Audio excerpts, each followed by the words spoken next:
Welcome to this training tape that deals exclusively with defensive offside and the different types that we have.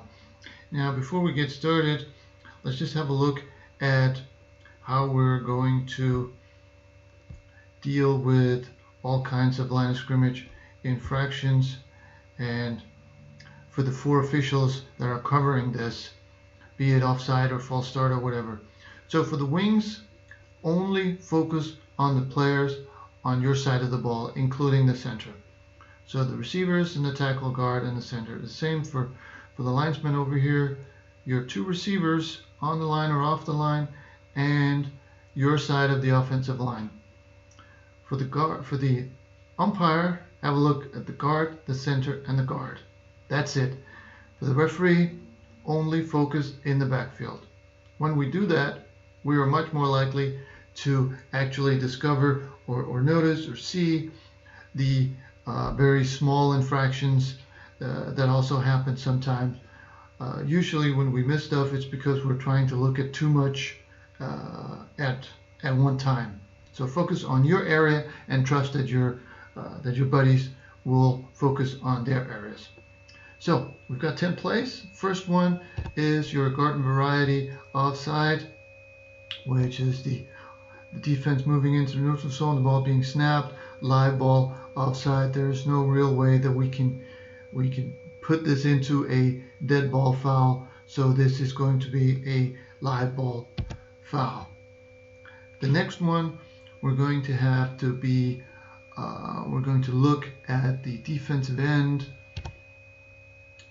who is going to be up here, and even though the camera angle isn't perfect, looks like he might be in the neutral zone, so technically this is illegal and it is also flagged. Now, philosophy wise, we would only want this called if this player has been warned several times and he does not listen to the warnings.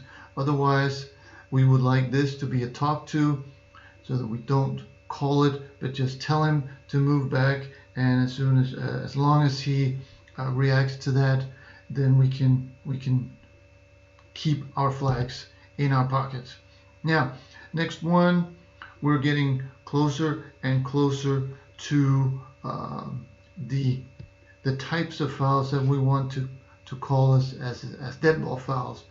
We're looking at the interior defensive line. They're moving.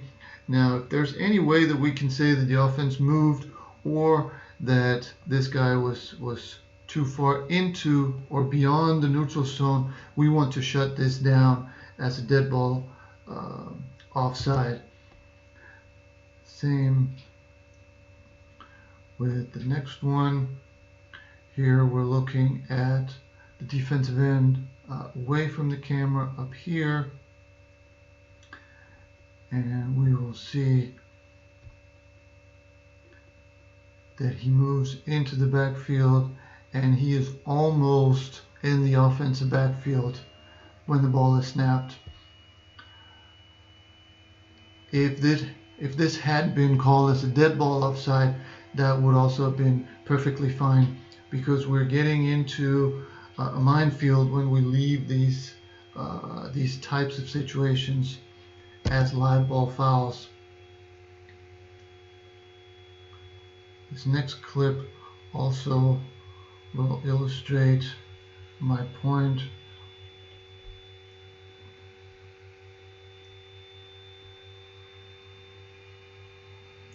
Where we're looking at a similar situation. We're going to be looking at defensive player number 13, and he gets so far into the offensive backfield that he completely disrupts the rhythm of the play. There's no real advantage gained by the offense by having a free play, because everything is screwed up from the get-go.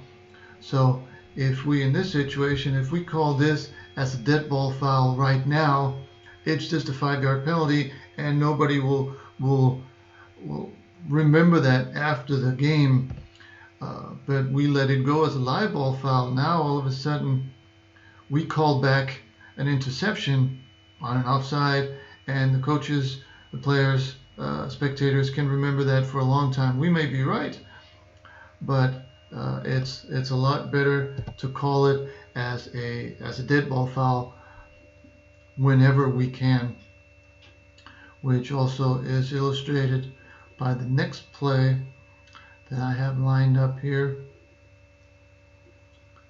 where we have the same situation. We're looking at the defensive end closest to the camera, but if we don't shut these plays down, or if we don't shut them down fast enough, this is what's going to happen. And now we're getting into some real troubled water, because now we've got an offensive line that is upset. We've got potentially an injured quarterback, and all of that just because we weren't quick enough with the whistle. So whenever we can, we want to shut these down. A couple of plays here with offside, with contact, which obviously also need to be shut down. Here we've got 21 coming in. As soon as he goes beyond the ball, as soon as he's in there between the offensive players, we want to shut that down as contact by definition. On this play, it's very slight contact by this lineman right here, closest to the camera. Just comes up, puts a hand on it. But as soon as there is a hand there, as soon as there's contact, the offense has moved by default, so we need to shut it down and we need to give it to the defense. Last one with contact here is the interior line, this guy in here, and as you can see, even though he tries to come back and even though he takes himself out of the play, he makes contact, and as soon as he does that, we need to shut it down for offside with contact. And this last play illustrates neutral zone infraction, and as you'll see, we have the nose guard moving first, and then we have a tackle moving, which normally would be a false start, not a neutral zone infraction. But if you'll notice, the defensive tackle actually also moves, and he is the one drawing the tackle.